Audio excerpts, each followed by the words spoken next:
here. So I spent my young life with Jean and Ruth. Now Vera was then in her teens and probably not doing anything in the war. I can't remember. I don't know. I don't know. I can never Why? remember that. I only know that she married John Thorns and he was so handsome and absolutely lovely.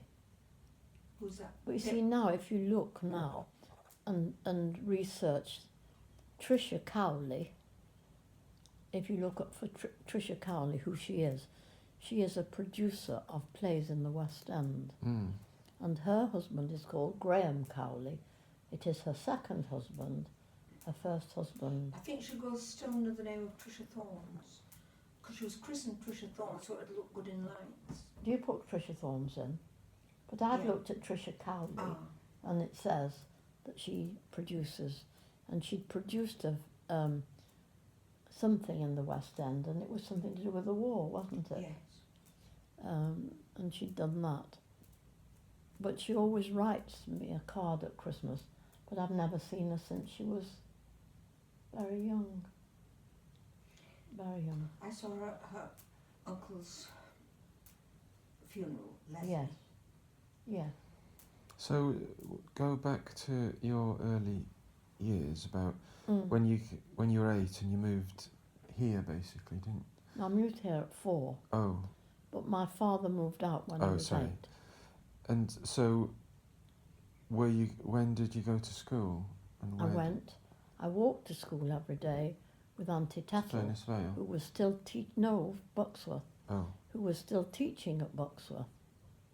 Oh. So she taught at Buxworth from being a young girl. And because she hadn't married or had children, she was allowed to stay in the war. So she stayed. So I would walk, and then, because of being with her, I read pretty quickly and I did things pretty quickly.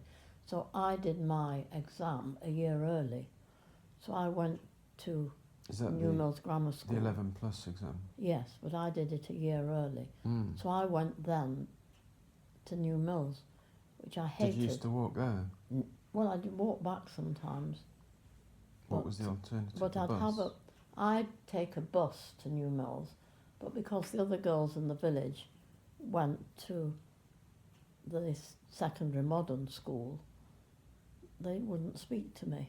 Oh. The other Bridgemont girls? Yes, I was on one side of the road and they were on the other, and they used to say I was posh. And Mary Jones, who I was friendly with, when Yvonne Bailey and the other girls were with her, wouldn't have anything to do with me, and they'd call me names because I was going to a different school than they did. Did no one else go to Did no one else go to the grammar school? Only me. And was there a separate boys' grammar school? No, boys and girls. But because there was another boy in my class at Buxworth School who went to the grammar school, but he did a year later than me. Oh, right. But nobody else. They didn't go because the children who could go, parents couldn't afford them to go. So what did you actually have to pay fees, or it's just you couldn't support them? No, uniforms and how you used to do things, and had to have supplies. You would have to pay for your visit. The bus fares were dear. Right. So you had to do that. So where was the secondary modern for the Buxworth people? It's up Does he ever go near Auntie Beatrice's? High up near the town hall in New But they still had to get themselves that was it then, Margie. Oh. But when I went to it, it was near Auntie Beatrice's, just across from Auntie Beatrice's. No, you talk about the grammar school. Yes. Gareth said about the secondary modern. Oh, I see, the secondary modern. Yes, but when your grandfather went to school, he was at this school that Margaret, your mum's saying, was above, by the town hall, along that stretch. Right. But that was the grammar school.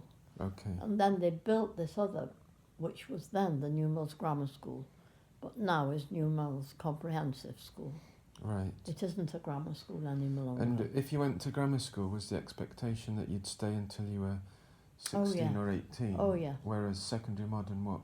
You were out, well, you could be out in his age at 14. And then it went to 15. At one time it was 13. Okay. So but then you were expected, of course, to have done your General Certificate of Education to leave. Right. So at that time, my Auntie Tettle, who had grown up here, I'd grown up. Where is it, Marge? Oh, in the hall, just answer it. Say it's Margie. So they'd got me in at this college in London to go. I wouldn't go because I was very insecure, very, very insecure. I couldn't bear any difference. And so when Harold and I went then to go into pharmacy, which I did. At what age? 16, 17. Okay. And then I stayed there and then decided, no, I would do school. And then, of course, I was married. You studied pharmacy for a bit. Where was that at? I was what was called an apothecary hall, which I was registered to prescribe drugs, but where not was schedule. That was in Stockport, the college there. So I did that, and then, of course... And you qualified, but you didn't think that you wanted to? I did. I got. So I could prescribe. As a chemist, I could prescribe drugs, but they weren't. If it was a Schedule 1 drug, I couldn't do it. Okay. Because those would be morphine or something like that. But the general run of medicines, I just. Did you ever work at? I worked in Livesley's Chemist. I was a chemist there. In which one? New Mills. Oh, right. Pauline's found her phone. Hmm? Pauline's found her phone. The Oh. phone. Where Pauline. was it? It was by her bed, not in the red case. She's looking Silly. in the bin. Silly girl. So that was that. But then, of course. But then you had a change of mind and you changed to teaching. Yeah. But then, of course, it was different. Everything was different. Because I didn't do that until Margie. She's lost it again. What did your other slave She's lost it again. Leave it in here, pet. So that was me. But then at that time... Hello, it's Margaret, Sheila's cousin. Just a minute.